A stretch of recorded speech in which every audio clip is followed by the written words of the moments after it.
Singlon mapan na koisinba, laigi laipakni haiduna singthanaba, lairaipak kumhena ningthijaba, lamdam amani, kanglaipak.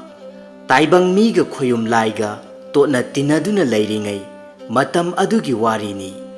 Kanglaipak tampakta, laifam chafam khudong charaktraba, matam aduda, machin manau ani khak, asum koina chattuna, makhoigi hena saphagadaba, laifam amadi, Sana thaknabagi hena marang kaina phangadaba mafam asum thiraklami adubu manau atomba adudi sarak thaklaktaba kuirakpana mapangal su yamna solami mayamba adudi pangal mayeng tadri chokthadri mayamba bu yengduna manau atombana asumna hairakhi nungsiraba iyamba nanau tondi pangal su chawba sare pharaktriba oibane Madugi sumathakta, sarak thaklaktaba, numit singbum masingsu helakpane, makha tana nanaw ton, ikhong ngase, khongkap tuphay ama phawba thangduna satpa ngamloi dawrido.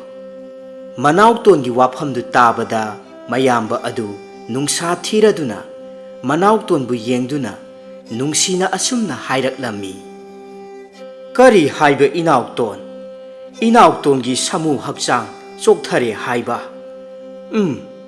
Phare phare. Sumdaura sido inaw ton. Tampak ki lamdam asida. Inaw na. Mafam chaba ama yengduna laihoro. Nayamba ay hakti. Loibi chingsang kayada kaduna. Laifam chafam thirurage. Inaw na ne. Tampak lamdam asida laihorabasu. Mera thana yaurakpadadi. Ana ayek. Yamna kanba matam nido. Tin kang kaya marang kaiba kumdam nido. Aduna matam adudadi. Ana ayek yawdanaba hono. Nabu nakrabadi awaba kaya oigallido. Aduna mera thagi thanil numita. Inaw na tampak asida layduna.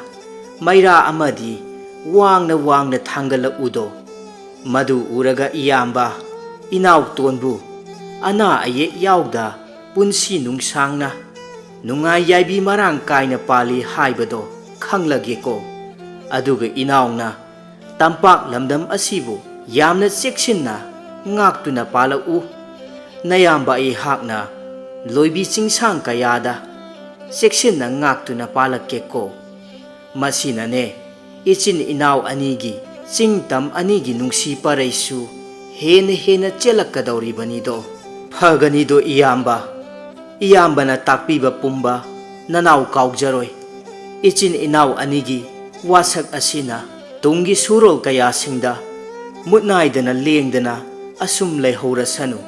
Masina matam amada pagi param pugi param liklam pumba khongol lirak pangamjaduna nungsi lipunna chetna punduna ichin inaw oibagi nungsi marido hengalakpa oirasanu.